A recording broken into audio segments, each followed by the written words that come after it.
GS ಶಿವರುದ್ರಪ್ಪನವರ ನಾನೇಕಿ ಬರೆಯುತ್ತೇನೆ ಕವನದ ಆಶಯ 1. ಅಂತರಂಗದ ಅಭಿವ್ಯಕ್ತಿ. ನನ್ನ ಬರವಣಿಗೆ ಎನ್ನುವುದು ಸುಮ್ಮನೆ ಕುಳಿತುಕೊಳ್ಳಲಾಗದ ಅನಿವಾರ್ಯತೆಯಿಂದ ಹುಟ್ಟುವಂಥದ್ದು.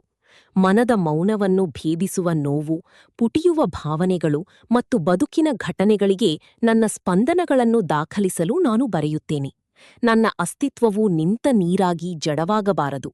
ಬದಲಿಗೆ ಅದು ನಿರಂತರವಾಗಿ ಹರಿಯುವ ನದಿಯಂತೆ ಸಮಾಜದ ಸಾಗರವನ್ನು ಸೇರಬೇಕು ಎಂಬ ತುಡಿತಕ್ಕಾಗಿ ನಾನು ಪದಗಳನ್ನು ಪೋಣಿಸುತ್ತೇನೆ. 2. ಅನ್ವೇಷಣೆ ಮತ್ತು ಸಂವಾದ. ನನ್ನನ್ನು ನಾನು ಶೋಧಿಸಿಕೊಳ್ಳಲು ಹಾಗೂ ನನ್ನ ಆಲೋಚನೆಗಳ ಬೆಳಕನ್ನು ಜಗತ್ತಿಗೆ ಪಸರಿಸಲು ಬರವಣಿಗೆ ನನ್ನ ಮಾಧ್ಯಮ. ಇದು ಕೇವಲ ಕಾಗದದ ಮೇಲಿನ ಅಕ್ಷರಗಳಲ್ಲ, ಬದಲಿಗೆ ನಿಮ್ಮ ಮತ್ತು ನನ್ನ ನಡುವೆ ಏರ್ಪಡುವ ಒಂದು ಸುಂದರ ಅಂತರಂಗದ ಸಂವಾದ. 3. ಭಾವನೆಗಳ ಮಹಾಪೂರ.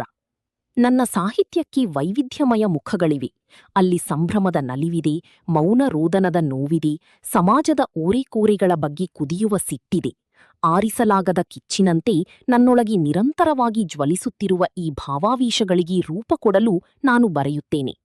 ಒಟ್ಟಾರೆ ಜಿಎಸ್ ಶಿವರುದ್ರಪ್ಪನವರು ಬರವಣಿಗೆಯನ್ನು ಕೇವಲ ಒಂದು ಹವ್ಯಾಸವೆಂದು ಪರಿಗಣಿಸದೆ ಅದನ್ನು ತಮ್ಮ ಅಸ್ತಿತ್ವದ ಅನ್ವೇಷಣೆಯಾಗಿ ಮತ್ತು ಸಮಾಜದೊಂದಿಗೆ ಬೆಸೆಯುವ ಸಚೇತನ ಸೇತುವೆಯಾಗಿ ಇಲ್ಲಿ ಕಟ್ಟಿಕೊಟ್ಟಿದ್ದಾರೆ.